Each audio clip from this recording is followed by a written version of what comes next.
চলো স্টার্ট করি।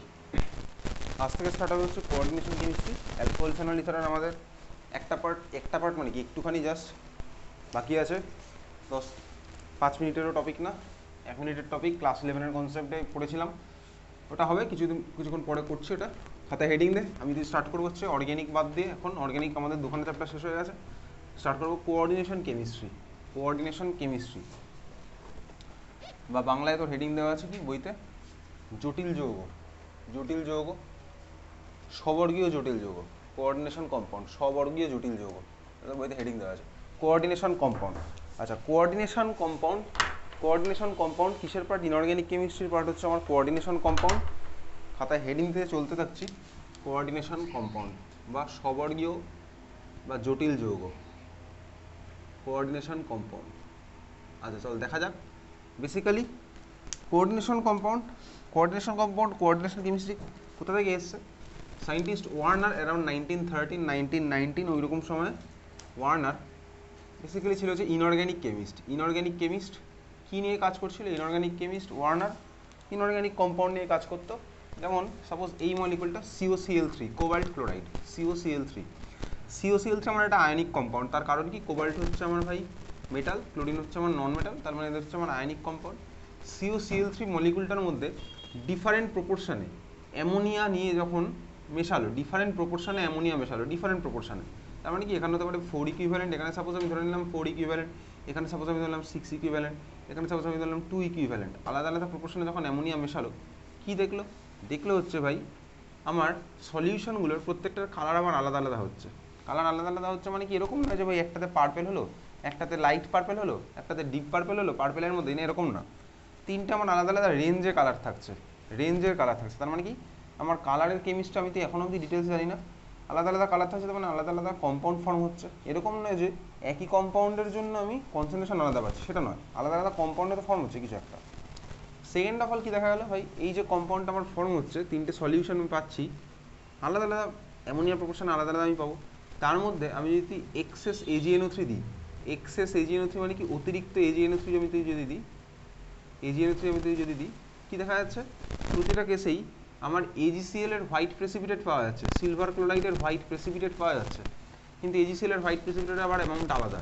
কোথাও হচ্ছে আমি পাচ্ছি সাপোজ 3 ইকুইভ্যালেন্ট, কোথাও আমি পাচ্ছি হচ্ছে 2 ইকুইভ্যালেন্ট। মানে কি যে প্রেসিপিটেট পাচ্ছি তার আমার অ্যামাউন্টটা আমি পাচ্ছি আলাদা। তার মানে কি? তার মানে হচ্ছে AgCl এর প্রেসিপিটেট আমি আলাদা আলাদা অ্যামাউন্টের পাচ্ছি। এটার মানেটা কি? এটা ইন্টারপ্রিটেশনটা কি? বেসিক্যালি আমি ক্লাস 9-10 লেভেলে একটা রিয়াকশন পড়েছিলাম। কোন রিয়াকশন? ধর আমার কাছে আছে হচ্ছে NaCl এর মধ্যে ধর আমি যদি দিই AgNO3, কী হয় প্রোডাক্ট? NaCl এর মধ্যে AgNO3 দিলে প্রোডাক্ট কী হয়? ক্লাস 9-10 লেভেলে reaction AgCl plus NaNO3, exactly AgCl plus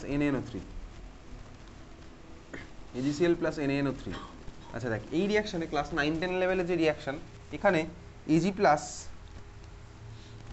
আমার একখানা Cl মাইনাসের সাথে কম্বাইন করে 1 ইকুইভ্যালেন্ট AgCl বানায়, তাই না? হ্যাঁ ভাই তাই। তার আমি যদি তোকে দিতাম এরকমের মলিকুল MgCl2, এর মধ্যে আমি দিতাম হচ্ছে আমি AgNO3, তাহলে আমি কি পেতাম? তাহলে আমি AgClই পেতাম। সাইডে কি পেতাম সেটা আমার লাগছে না, AgCl পেতাম। AgCl আমি কত অ্যামাউন্টের পেতাম? এখানে 2 ইকুইভ্যালেন্ট পেতাম। তার কারণ কি ভাই, এখানে Cl মাইনাস আছে দুখানা, তাহলে আমার Ag প্লাস হচ্ছে কম্বাইন করে আমার পাবো কি 2 AgCl। তার মানেটা কি? তার মানে হচ্ছে ভাই আমি যেখানে 3 AgCl পাচ্ছি, 3 AgCl যদি পাই, আমি দিচ্ছি AgNO3 দিচ্ছি। তার মানে স্টার্টিং ম্যাটেরিয়াল মানে সোর্সের মধ্যে আমার নিশ্চয়ই এখানে 3খানা Cl মাইনাস ছিল, 3 ইকুইভ্যালেন্ট Cl মাইনাস ছিল, যার ফলে আমি এখানে পাবো কি 3 AgCl। হ্যাঁ ভাই বুঝলাম।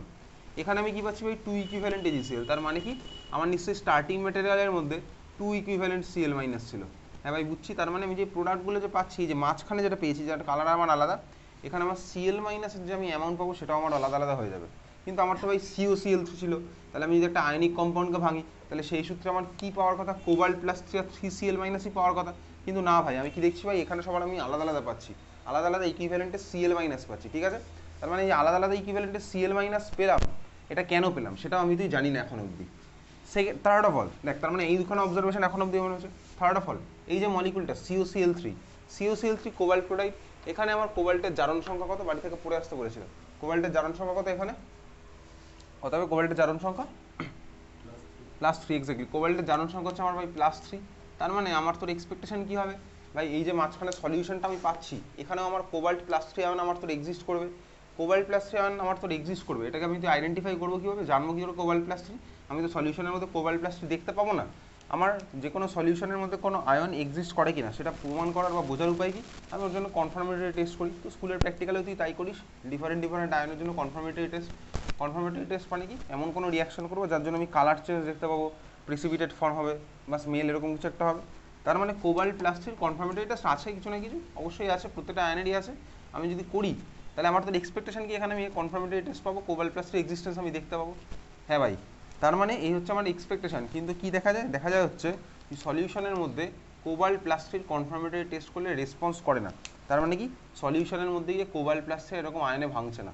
তাহলে এখানে বোঝা গেল এই মাঝখানে কিছু একটা ফর্ম হচ্ছে। এই কি ফর্ম হচ্ছে সেটা হচ্ছে আমাদের কোঅর্ডিনেশন কম্পাউন্ড। তাহলে আমি এখন তুই কোঅর্ডিনেশন কম্পাউন্ডের মধ্যে একদম ডিটেলসে ঢুকে যাবো। তাহলে খাতায় লিখবো হচ্ছে, বই বার কর, বইয়ের মধ্যে চলে যাচ্ছে কোঅর্ডিনেশন কম্পাউন্ড, বই বার করে সামনে রেখে দে। তাহলে এই মাঝখানে কিছু একটা এমন কিছু একটা ফর্ম হচ্ছে যার জন্য আমার এই পুরো জিনিসটা হচ্ছে। বই বার করে চলে যা, কোঅর্ডিনেশন কম্পাউন্ড তোর দেওয়া আছে হচ্ছে স্ববর্গীয় বা জটিল যৌগ, এই নামে দেওয়া আছে স্ববর্গীয় বা জটিল যৌগ। তাহলে আমার মাঝখানে কি ফর্ম হচ্ছে চল দেখি। এতদিন আমি তুই বেসিক্যালি ইনঅর্গ্যানিক কেমিস্ট্রির মধ্যে যে মলিকিউল নিয়ে ডিল করতাম, সেই মলিকিউলগুলো আমার ছিল হচ্ছে সিম্পলি কোন টাইপের মলিকিউল, সেই মলিকিউলগুলো আমার সিম্পলি ছিল হচ্ছে, দেখা যাক সেই মলিকিউলগুলো আমার ছিল কি, সেই মলিকিউলগুলো ছিল সিম্পলি আমার এই ধরনের মলিকিউল, যার মধ্যে আমার একখানা ক্যাটায়ন থাকতো একখানা অ্যানায়ন থাকতো। একখানা ক্যাটায়ন একখানা অ্যানায়ন মানে কি, সাপোজ তোকে দিতে হচ্ছে তোর NaCl এর মধ্যে আমার তোর কী কী আয়ন আছে, NaCl এর মধ্যে আছে হচ্ছে কী কী আয়ন, Na প্লাস আর Cl মাইনাস। এই NaCl-কে খুব ভালো কথা, Na প্লাস Cl মাইনাস আছে, NaCl-কে আমি যদি তুই জলে ডিজলভ করি, NaCl-কে যদি আমি তুই ওয়াটারে ডিজলভ করি, তাহলে আমি তো এখান থেকে কী কী আয়ন পাই, Na প্লাস আয়ন আর Cl মাইনাস আয়ন, দুখানা আয়ন আমার ভেঙে গেল। তার মানে কি, তার মানে হচ্ছে ভালো করে দেখবি, এই যে ভাই কম্পাউন্ডটা যে আয়ন দিয়ে আমার তোর বানানো, কম্পাউন্ডটাকে জলে ডিজলভ করলে ওরা আবার কনস্টিটিউয়েন্ট প্রত্যেকটা আয়নে ভেঙে যেত। এই জিনিসটা আমি তো এতদিন পড়েছি, কনস্টিটিউয়েন্ট আয়নে ভেঙে যেত মানে কি ভাই, NaCl এর মধ্যে Na প্লাস আর Cl মাইনাস আয়ন আমি ভেঙে যাবে কি, ওয়াটারে ডিজলভ করলে NaCl হচ্ছে আমার এই আয়নগুলো তো ভেঙে যাবে।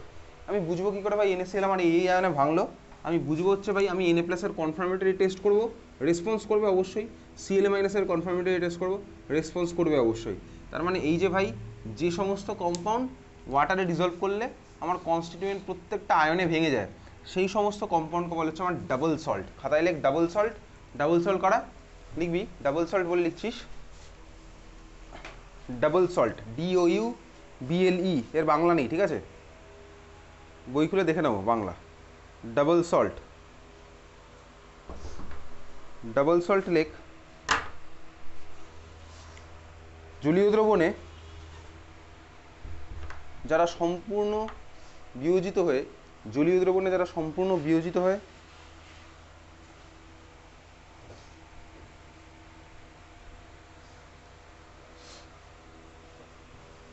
যারা সম্পূর্ণ বিয়োজিত হয়ে সংশ্লিষ্ট আয়নে ভেঙে যায়, সংশ্লিষ্ট আয়নে ভেঙে যায়, জলীয় দ্রবণে যারা সম্পূর্ণ বিয়োজিত হয়ে সংশ্লিষ্ট আয়নে ভেঙে যায়, ঠিক আছে, জলীয় দ্রবণে যারা বিয়োজিত সংশ্লিষ্ট আয়নে ভেঙে যায়, তারা হচ্ছে আমার কি ডাবল সল্ট। আচ্ছা এইবারে এক্সাম্পল কি, এটা আমার তো NaCl হয়ে গেলো বাচ্চা লেভেলের এক্সাম্পল, একটু কঠিন এক্সাম্পল নিই। চল ফার্স্ট মলিকিউল যেটা আমি তুই আঁকছি, KCl.MgCl2.6H2, KCl.MgCl2.6H2O, এই ডটগুলো কি, এগুলো সলিড স্টেট কেমিস্ট্রির পার্ট। তার মানে কি ভাই KCl এর স্ট্রাকচারের মধ্যে MgCl2 ঢুকে আছে, তার মধ্যে ছটা মাটার মলিকুল ঢুকে আছে, KCl.MgCl2.6H2। আমি এই যে এই মলিকুলটা এঁকেছি, এই মলিকুল এই কম্পাউন্ডটা আমি এঁকেছি, এটার নাম আছে, এটার নাম হচ্ছে কার্নালাইট। যদি তোকে এই নাম মনে রাখতে হবে না, কার্নালাইট, যদি এই নাম তোকে মনে রাখতে হচ্ছে না। দেখ আমি এই সল্টকে যদি ওয়াটারের মধ্যে ডিজলভ করি, তাহলে আমি যদি এই সল্টকে ওয়াটারের মধ্যে ডিজলভ করি, আমি কি কি পাবো চল দেখা যাক। আমি এখান থেকে কী কী পাবো, পটাশিয়ামের করেসপন্ডিং আয়ন কী হয় বল, পটাশিয়ামের করেসপন্ডিং আয়ন কী হয়, পটাশিয়ামের আয়ন K প্লাস, কে, তাহলে আমি K প্লাস পেলাম, প্লাস দেখ Cl মাইনাস আমি পাবো, K plus Cl minus Cl minus পাবো। ভালো করে দেখতে থাক, MgCl2 পাবো হচ্ছে Mg প্লাস 2। দেখ এখান থেকে আমি আরও কটা Cl মাইনাস পাবো, বলতো দুখানা Cl মাইনাস, তাহলে আগে পেয়েছিলাম একটা, এটার সাথে অ্যাড করলাম দুটো, তাহলে হচ্ছে তিনটে Cl মাইনাস প্লাস ভাই ওয়াটার, ভাই আগেও ছিল, ওয়াটার সলিউশনের মধ্যে থাকবে ঠিক আছে, ওটা আর কেউ লেখে না। তার মানে আমার প্রত্যেকটা করেসপন্ডিং আয়নে ভেঙে গেল। তাহলে এই লবণটাকে আমি কি বলবো, স্বাভাবিকভাবেই যুগ্ম লবণ বা হচ্ছে সরি যুগ্ম না, ডাবল সল্ট বলবো, ঠিক আছে, ডাবল সল্ট। বাংলা টাংলা পড়ে আসছি, ডাবল সল্ট। ওকে, বাংলা ইংলিশ, বাংলা দিয়ে সায়েন্স করার দরকার নেই, ইংলিশ দিয়েই সায়েন্স করবো, চল। এটা হচ্ছে আমার কি ডাবল সল্ট হয়েছে লেখা। পরের মলিকুলের এবার নামগুলো আমাকে তোকে মনে রাখতে হবে। পরের মলিকুলের নাম লেখ, পরের মলিকুলের আছি স্ট্রাকচার, চল লেখ। লেখ K2SO4 dot Al2SO4 whole thrice, K2SO4 dot Al2SO4 whole thrice dot 24H2O, K2SO4 Al2SO4 whole 3 dot 24H2O। এটার নাম কি বলতে পারবি? এটার নাম হচ্ছে, লেখ, এটার নাম হচ্ছে potash alarm, potash alarm, potash alarm. তার মানে কি, এটা হচ্ছে ফিটকিরি, বেসিক্যালি ফিটকিরি, ফিটকিরি, ফিটকিরির নাম তুই শুনেছিস, পটাশ অ্যালাম বা ফিটকিরি। পটাশ অ্যালামের অ্যাক্টিভিটি কি, ফিটকিরি কী কাজে লাগে, ফিটকিরি বেসিক্যালি কোন কাজে লাগে সেটা আবার সারফেস কেমিস্ট্রির পার্টে গিয়ে আছে, ঠিক আছে। তাহলে যাকে এটা লিখে রাখতাম একদম ফর্মুলা দিয়ে মনে রাখবো, K2SO4 dot Al2SO4 whole 3 dot 24H2O হয়েছে পটাশ অ্যালাম। দেখ আমি যদি ফিটকিরিকে ওয়াটারে ডিজলভ করি, তার মানে একইভাবে আমি কী করছি, ওই ফিটকিরিকে ডিজলভ করছি ওয়াটারে ডিজলভ। এটার ফর্মুলা কিন্তু আমি যদি মনে রাখবো, K2SO4 Al2SO4 whole 3 dot 24H2O। আমি যদি ওয়াটারে ডিজলভ করি কী কী আয়ন পাবো, চল শুরু করা যাক। কী কী আয়ন পাবো, কী কী আয়ন পাবো, K প্লাস, কটা পাবো, 2K প্লাস, প্লাস এখান থেকে আমি কী পেলাম ভাই, SO4 মাইনাস 2, বুঝছি, হ্যাঁ ভাই বুঝছি। তাহলে এটা হচ্ছে আমি কী পেলাম, SO4 মাইনাস 2, অ্যালুমিনিয়াম 2, তাহলে এটা কী হবে বল, কী পাবো এখান থেকে, অ্যালুমিনিয়ামের করেসপন্ডিং আয়ন ক্লাস 9-10 লেভেলে পড়া, কী হবে বল, 2 অ্যালুমিনিয়াম মাথায় কত charge, plus 3, exactly 2 aluminium plus 3। এটা আমার কী হবে, এখান থেকে পাবো SO4 মাইনাস 2, কটা পাবো, 3টে, তাহলে 3SO4 মাইনাস 2। তাহলে ভাই আগে একটা ছিল, এখানে করে দিলাম 4, অবশ্যই, হ্যাঁ ভাই বুঝছি। H2O কে আর কেউ ভাঙে না, তার মানে আমি এই আয়নগুলো পেলাম। তাহলে ফটকিরিকে আমি যদি ওয়াটারে ডিজলভ করি, আমি এই আয়নগুলো পাবো, ক্লিয়ার, বোঝা গেছে, হ্যাঁ ভাই বুঝতে পেরেছি। তার মানে এই হচ্ছে আমার ফটকিরিকে ভাঙলে আমি এই আয়নগুলো পেলাম। পরেরটা, তুই স্কুলে টাইট্রেশন করিস, মোর লবণ করেছিস না টাইট্রেশন, মোর লবণের ফর্মুলা কি,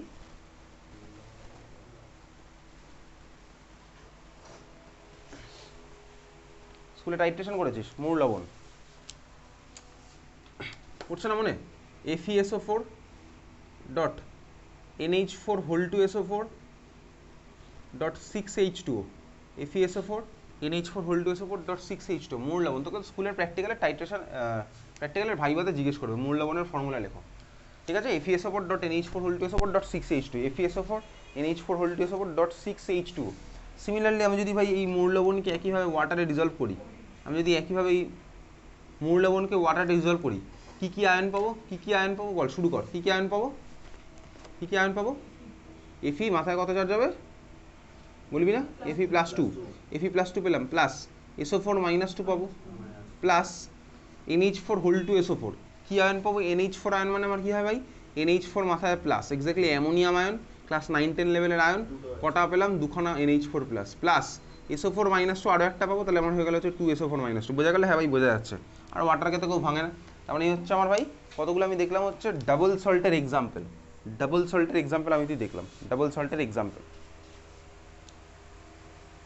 ডাবল সল্টের এক্সাম্পল।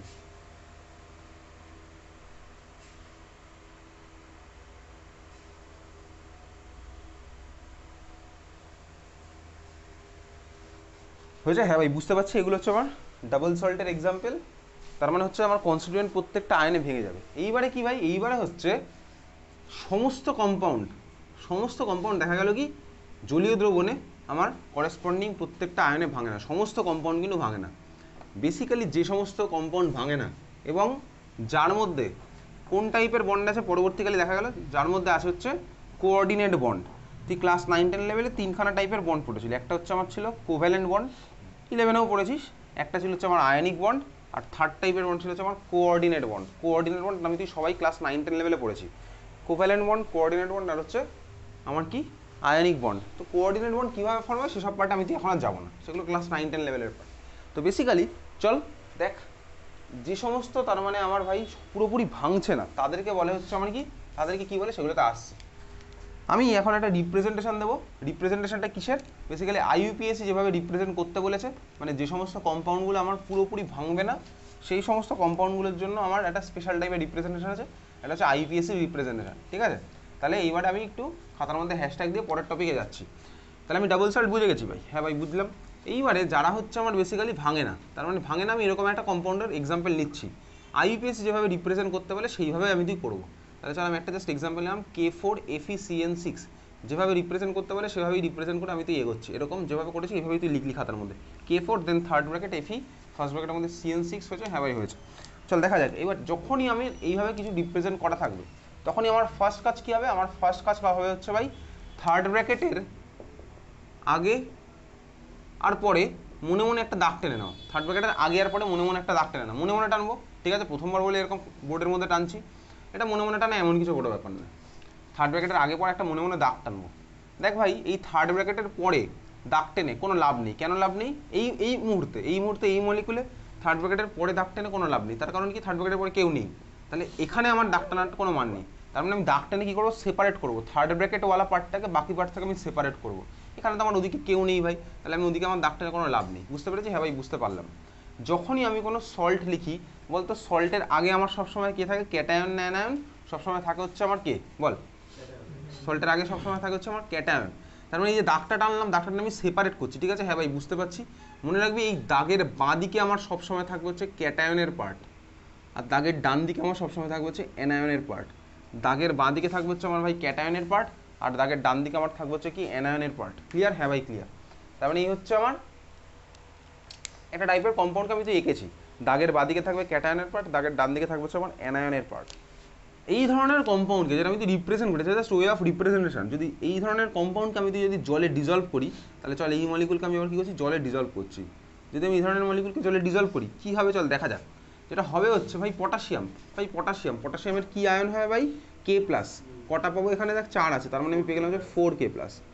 এইবারে যে বাকি পার্টটা আছে ভালো করে দেখবি ভাই, সিএন মানে কি বলতো? সিএন মাইনাস, তার মানে এখানে 6খানা CN- পাওয়ার কথা। দেখ 6খানা CN-, 4খানা K+, তাহলে এটা হচ্ছে Fe+2, কারণ ভাই এটা +4, এটা +2, মানে +6 হলে এটা -6, ওভারঅল 0।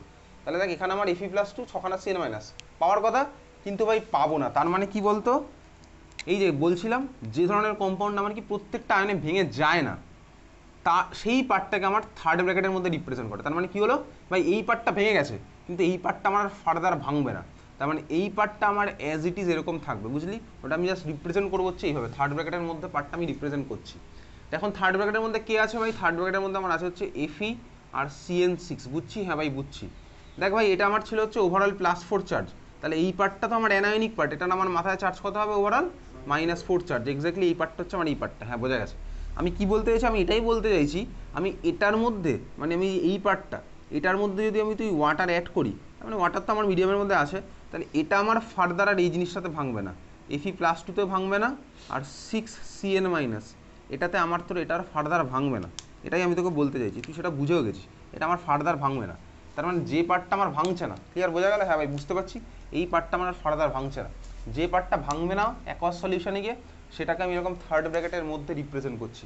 যে পার্টটা আমার অ্যাকোয়াস সলিউশনের মধ্যে ভাঙছে না, সেটাকে আমি রিপ্রেজেন্ট করছি কি, থার্ড ব্র্যাকেটের মধ্যে। FeCN6 মাথায় 4- এক্ষেত্রে আমার এই পার্টটা হয়েছে। এখন দেখ এই যে থার্ড ব্র্যাকেটের মধ্যে যে পার্টটা আছে সেটা আমার ভাঙছে না। তার মানে যারা হচ্ছে আমার পুরোপুরি ভাই সলিউশনে গিয়ে ভেঙে যায় না, মানে কি জলীয় দ্রবণে যারা আমার প্রত্যেকটা আয়ন বানায় না, তাদের বলে হচ্ছে আমার কমপ্লেক্স কম্পাউন্ড। বুঝতে পেরেছি? হ্যাঁ ভাই বুঝতে পারছি। তাহলে আগেরগুলো ছিল হচ্ছে আমার কি, ডাবল সল্ট, আর এবার আমার চাচ্ছি কি, কমপ্লেক্স কম্পাউন্ড। ক্লিয়ার? তার মানে আমার এইগুলো হচ্ছে আমার কি, কমপ্লেক্স কম্পাউন্ড। যারা জলীয় দ্রবণে গিয়ে প্রত্যেকটা আয়নে ভেঙে যায় না, তাদেরকে আমি কি বলবো, কমপ্লেক্স কম্পাউন্ড। যেগুলো তুই খাতার মধ্যে লিখতে লিখতে যাচ্ছিস, তার মানে আমার কি, কমপ্লেক্স কম্পাউন্ড কি, যারা জলীয় দ্রবণে গিয়ে প্রত্যেকটা আয়নে ভাঙবে না। আর ডাবল সল্ট মানে কি, যারা জলীয় দ্রবণে গিয়ে প্রত্যেকটা আয়নে ভেঙে যাবে। কমপ্লেক্স কম্পাউন্ড আর জলীয় দ্রবণের মধ্যে, সরি, ডাবল সল্টের মধ্যে বেসিক ডিফারেন্সটা আমি বুঝতে পেরেছি। Complex compound versus double salt, complex compound versus double salt. Complex compound ভাঙছে না, আর কি আমার ভাই ডাবল সল্ট আমার ভেঙে যাচ্ছে। এইবারে যে কমপ্লেক্স কম্পাউন্ডের মধ্যে দেখ এই যে এই পার্টটা, ম্যাক্সিমাম ক্ষেত্রেই কমপ্লেক্স কম্পাউন্ডের মধ্যে আমার কি থাকবে, এই যে এই পার্টটা, এর মধ্যে থাকবে হচ্ছে কোঅর্ডিনেট বন্ড। এইগুলোর মধ্যে কোঅর্ডিনেট বন্ড থাকবে। কোঅর্ডিনেট বন্ড থাকে, তার মানে এই ধরনের কম্পাউন্ড, এই ধরনের কমপ্লেক্স কম্পাউন্ড, মানে ম্যাক্সিমাম কমপ্লেক্স কম্পাউন্ডের মধ্যে আমার কোঅর্ডিনেট বন্ডই থাকে। তাহলে যে কমপ্লেক্স কম্পাউন্ডের মধ্যে কোঅর্ডিনেট বন্ড থাকবে, সেই ধরনের মলিকুলকে আমি বলছি কোঅর্ডিনেশন কম্পাউন্ড। ঠিক আছে? যে ধরনের কমপ্লেক্স কম্পাউন্ডের মধ্যে আমার কোঅর্ডিনেট বন্ড থাকবে, সেই ধরনেরকে আমি বলি হচ্ছে কোঅর্ডিনেশন কম্পাউন্ড। আর সেটা নিয়ে স্টাডি করা মানে হচ্ছে কোঅর্ডিনেশন কেমিস্ট্রি আমি স্টাডি করছি। বুঝতে পেরেছি? হ্যাঁ বুঝতে পারলাম। তার মানে যারা ভাঙছে তারা হচ্ছে ডাবল সল্ট, যারা ভাঙছে না তারা হচ্ছে আমার কোঅর্ডিনেশন কমপ্লেক্স কম্পাউন্ড। আমার তো সিলেবাসে কমপ্লেক্স কম্পাউন্ড কোঅর্ডিনেশন কম্পাউন্ডই আছে, কারণ ওদের প্রত্যেকটার মধ্যে আমার তো কী থাকবে, কোঅর্ডিনেট বন্ড থাকবে। তার মানে আমার তোর এই যে মলিকুলটা আমার লিখেছি এখানে বোর্ডের মধ্যে, এটা আমার হয়ে গেছে কি বলতো কোঅর্ডিনেশন কম্পাউন্ড। বোঝা গেছে? হ্যাঁ ভাই বুঝতে পেরেছি। তাহলে এই মলিকুলটা আমার হয়ে গেছে কোঅর্ডিনেশন কম্পাউন্ড। এই মলিকুলটা যেটা বোর্ড লিখেছি আমার কি হয়ে গেলো কোঅর্ডিনেশন কম্পাউন্ড। ক্লিয়ার? হ্যাঁ ভাই ক্লিয়ার। খাতায় এবার চল হেডিং দে। আচ্ছা, এই যে মাঝখানের মধ্যে কেন কিভাবে কি বন্ড ফর্ম হলো সেগুলো আমি কিছুদিন পরে শিখবো। মাঝখানে কোথায় কিভাবে কি কোঅর্ডিনেট বন্ড ফর্ম হয়েছে। ওকে, কোঅর্ডিনেট বন্ড কি সেটা দেখবো না। কোঅর্ডিনেট বন্ড কি তুই ক্লাস 9-10 লেভেলে জানিস? কোঅর্ডিনেট বন্ডের এক্সাম্পল ক্লাস 9-10 লেভেলে আসতো তোর। কি আসতো? H3O প্লাসের স্ট্রাকচার তোকে আঁকতে দিত। H3O প্লাস, H3O প্লাসে দেখবি অক্সিজেনের মাথায় লোন পেয়ার আছে ভাই। অক্সিজেন আমার কাকে ইলেকট্রন দিত বলতে একখানে H প্লাসকে ইলেকট্রন দিত। মনে পড়ে? হ্যাঁ ভাই মনে পড়ছে। এটা হচ্ছে আমার H3O প্লাসের স্ট্রাকচার, এরকম আঁকতাম। H3O প্লাসের স্ট্রাকচার হাইড্রোনিয়াম আয়ন, NH4 প্লাসের স্ট্রাকচার অ্যামোনিয়াম আয়ন। এগুলো ক্লাস 9-10 লেভেলের জিনিস। তাহলে এটা ছিল হচ্ছে আমার কোঅর্ডিনেট বন্ডের পার্ট। খাতায় আবার হেডিং দে, লেখ।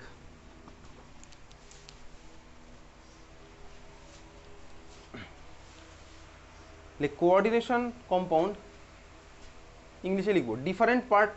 কোঅর্ডিনেশন কম্পাউন্ডের ডিফারেন্ট পার্ট, কোঅর্ডিনেশন কম্পাউন্ডের ডিফারেন্ট পার্ট।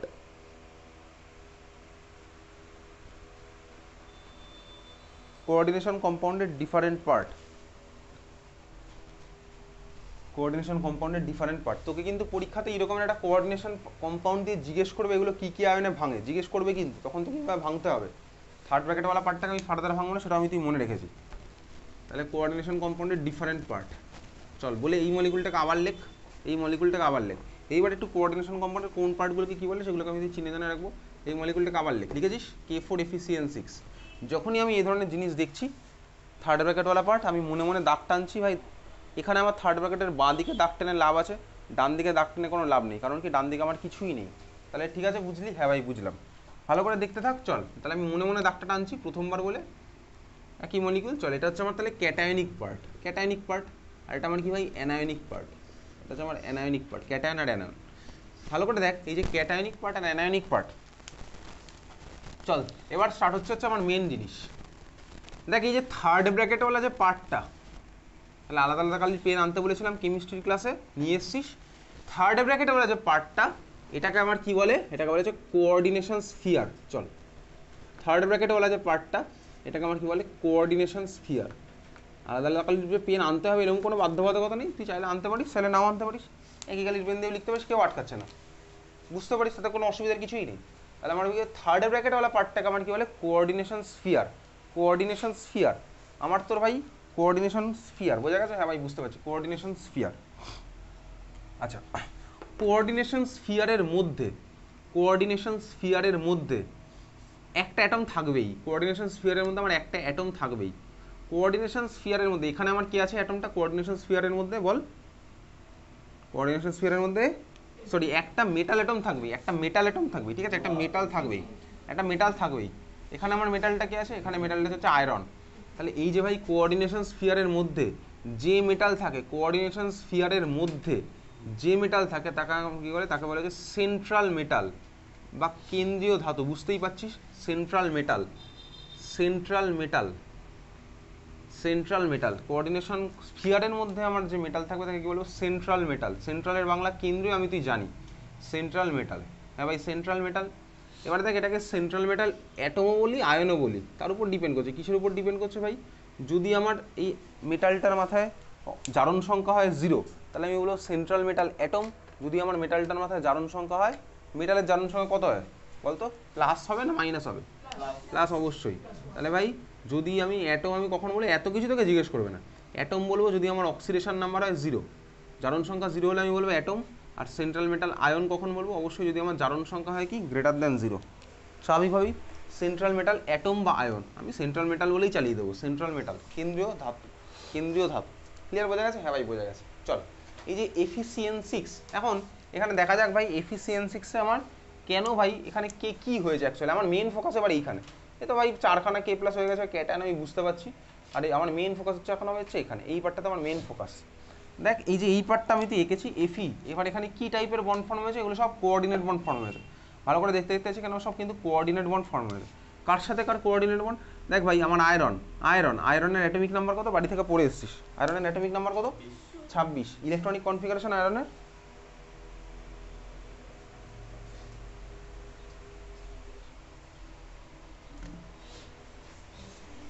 ইলেকট্রনিক কনফিগারেশন পড়ছে না, মানে ইলেকট্রনিক কনফিগারেশন না মনে পড়লে আমার কিচ্ছু করার থাকবে না, বিশ্বাস করে আমার কিচ্ছু করার থাকবে না। তোকে পরীক্ষাতে ইলেকট্রনিক কনফিগারেশন লিখে দেবে না, আর ইলেকট্রনিক কনফিগারেশন না লিখে দিয়েই তোকে কোশ্চেন করবে এবং তোকে দেখাতে হবে, না মনে থাকলে আমার কিছু করার নেই। আয়রনের ইলেকট্রনিক কনফিগারেশন আমরা কি 4s2 কি বলছিলি তারপর 4s2 3d6।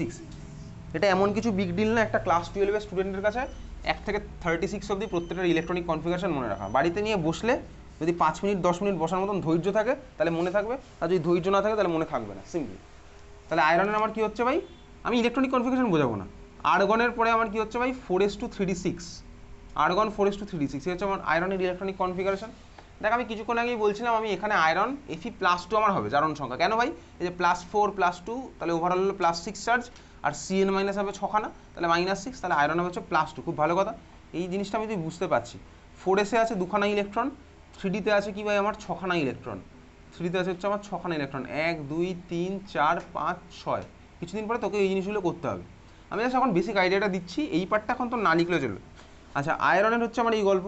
আচ্ছা আয়রন আমার কি আয়ন ফর্ম করেছে এখানে Fe+2, যদি আমার Fe+2 ফর্ম করে তাহলে ইলেকট্রন কোথা থেকে বেরোবে আগে 4s থেকে না 3d থেকে, ক্লাস 11-এ পড়েছিলাম 4s থেকে, তার মানে ভাই 4s থেকে ইলেকট্রন বেরিয়ে আমার হয়ে গেছে কি 4s0, হ্যাঁ ভাই বুঝতে পারছি 4s0, তার মানে আমার 4s পুরোপুরি ফাঁকা পড়ে আছে, 4s পুরোপুরি ফাঁকা, কোথায় Fe+2-তে 4s পুরোপুরি আমার ফাঁকা। আচ্ছা 4s আমার আছে, 4p আছে না নেই, হ্যাঁ ভাই 4pও আছে, 4 মানে আমার 4-এর সব কটা সাবশেলই আমি পাবো, 4s থাকবে 4p থাকবে 4d থাকবে, এই ঘরগুলো দেখ আমার সব ফাঁকা পড়ে আছে, অবশ্যই 4s 4p 4d এগুলো সব ফাঁকা আমার পড়ে আছে, হ্যাঁ ভাই দেখতে পাচ্ছি এগুলো সব ঘরগুলো ফাঁকা পড়ে আছে। কোঅর্ডিনেট বন্ড আমি তুই ক্লাস 9-10 লেভেলে যখন পড়েছিলাম কিছুক্ষণ আগে যেটা স্ট্রাকচারটা এঁকেছিলাম H3O+, তুই চাইলে অ্যামোনিয়াও দেখতে পারিস H3n H3n H3n। এই যে ভাই কোঅর্ডিনেট বন্ডে আমার তোর কী হয়, কোঅর্ডিনেট বন্ডে আমার তো যেটা হয় হচ্ছে অ্যামোনিয়ার নাইট্রোজেনের লোন পেয়ার সাপোজ কী করলো পুরোপুরি দিল কাকে H+কে, এটাই আমার ছিল কোঅর্ডিনেট বন্ড, হ্যাঁ ভাই মনে পড়ে ক্লাস 9-10 লেভেলে পড়া কোঅর্ডিনেট বন্ড। আমার কি ভাই 2খানা ইলেকট্রন পুরোপুরি দিয়ে দেবে কাকে H+কে, যার ইলেকট্রন থাকে তাকে পুরোপুরি দিয়ে দিল, কোঅর্ডিনেট বন্ড আমার এটা ছিল। কোঅর্ডিনেট বন্ড কীভাবে কী ফর্ম হয় সেগুলো 9-10 লেভেলের বা 11-এর গল্প, তাহলে লোন পেয়ার আমার পুরোপুরি দিল কাকে H+কে, কোঅর্ডিনেট বন্ড। দেখ ভাই এই যে কোঅর্ডিনেট বন্ড তার মানে কোঅর্ডিনেট বন্ডে একজন আমার ডোনেট করছে একজন আমার অ্যাকসেপ্ট করছে স্বাভাবিকভাবেই, তাহলে একজন আমার কী করছে ভাই ইলেকট্রন ডোনেট করলো, একজন আমার কী করলো ইলেকট্রন অ্যাকসেপ্ট করলো, স্বাভাবিকভাবেই বুঝতে পারছি। তার মানে কোঅর্ডিনেট বন্ড হোক তাহলে সবসময় ডাইরেকশন কী হয়, D for donor A for acceptor, donor থেকে অ্যাকসেপ্টারের দিকে আমার এইরকম অ্যারো দিয়ে আমার সবসময় কোঅর্ডিনেট বন্ডকে দেখানো।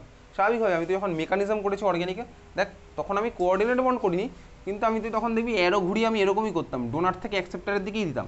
কোঅর্ডিনেট বন্ডের ক্ষেত্রে আমার কী হবে একইভাবে কিন্তু অ্যারোটা হবে সোজা, বুঝতে পারছি, হ্যাঁ ভাই বুঝতে পারলাম ক্লিয়ার, ডোনার থেকে অ্যাকসেপ্টারের দিকে, ডোনার থেকে অ্যাকসেপ্টারের দিকে। দেখ মেটাল, মেটালের মাথায় পজিটিভ চার্জ, তার মানে কি মেটাল আমার মেটালের মধ্যে গেছে ইলেকট্রন কমে, তাহলে মেটাল আমার ইলেকট্রন নেবে স্বাভাবিকভাবে, মেটাল হচ্ছে আমার অ্যাকসেপ্টারের কাজ করবে, বুঝতে পারছি মেটাল আমার অ্যাকসেপ্টারের কাজ করবে। দেখ মেটালের এখানে প্রচুর ফাঁকা ফাঁকা ঘর আছে, ঠিক আছে, হ্যাঁ ভাই প্রচুর ফাঁকা যে ঘরগুলো আছে এই ঘরগুলোতে আমার কী হবে বলতো বেসিক্যালি এই Cn মাইনাস সাপোজ কী করলো ইলেকট্রন 2খানা ইলেকট্রন দেবে, এখানে ইলেকট্রন দেবে, তাহলে এই ঘরগুলোতে আমার Cn মাইনাস ইলেকট্রন দেবে, তার মানে আমার এখানে হবে হচ্ছে সব বন্ড ফর্ম। কতগুলো বন্ড ফর্ম হবে আমাদের সিলেবাসে আইদার হবে হচ্ছে 6খানা বন্ড বা আমাদের সিলেবাসে আইদার হবে হচ্ছে 4খানা বন্ড, 6টা বা 4টের বেশি বন্ড আমার তোর হবে না। তার মানে মেটালের সাথে যে কোঅর্ডিনেট বন্ডের নাম্বার আমার তো সিলেবাসে আছে আইদার 6 বা আইদার 4, বুঝতে পারছি, খাতার মধ্যে সব ইনফরমেশনগুলো লিখতে লিখতে যাচ্ছি। আমাদের সিলেবাসে কী হবে ভাই মেটালের সাথে কোঅর্ডিনেট বন্ড কটা ফর্ম হবে আইদার 6 বা আইদার 4, আইদার 6খানা বা আইদার 4খানা, এই ছবি আরও ডিটেলসে পরে হবে। তার মানে আমার ইম্পর্টেন্ট ইনফরমেশন কী ভাই বুঝলাম, মেটালের সাথে আমার কোঅর্ডিনেট বন্ড ফর্ম হবে, মেটালের সাথে আমার কী হবে কোঅর্ডিনেট বন্ড আইদার 6টা বা আইদার 4টা, আমার তো সিলেবাসে তাই হবে, আমার তো সিলেবাসে তাই হবে।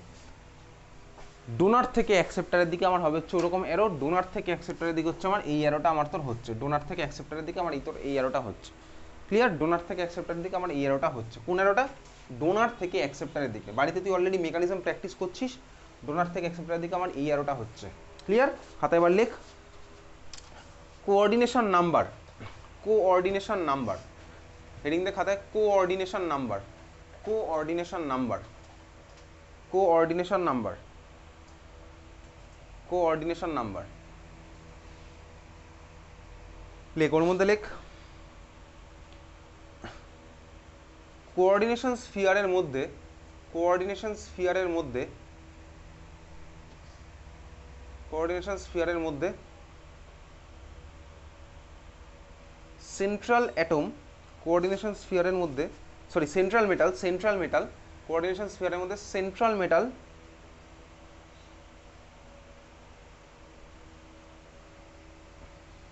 যে